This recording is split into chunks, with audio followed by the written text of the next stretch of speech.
When the Leaf Blew In by Steve Metzger, illustrated by Kellie Lewis. When the leaf blew in, the cow sneezed. Achoo! When the cow sneezed, achoo! The spider landed on the owl. When the spider landed on the owl swooped out of the barn. When the owl swooped out of the barn, the pig dove into the mud. When the pig dove into the mud, the goat kicked over the bucket.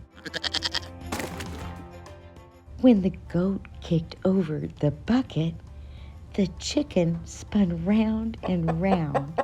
When the chicken spun round and round, the horse reared up and neighed.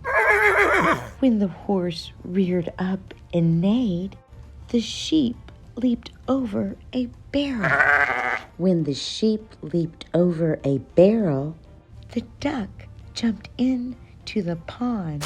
When the duck jumped into the pond, the frog hopped on to a lily pad. When the frog hopped on to a lily pad, the dragonfly buzzed across the sky. When the dragonfly buzzed across the sky, the dog woke up and chased the squirrel. When the dog woke up and chased the squirrel, the robin flew into the tree. When the robin flew into the tree, the leaf blew in.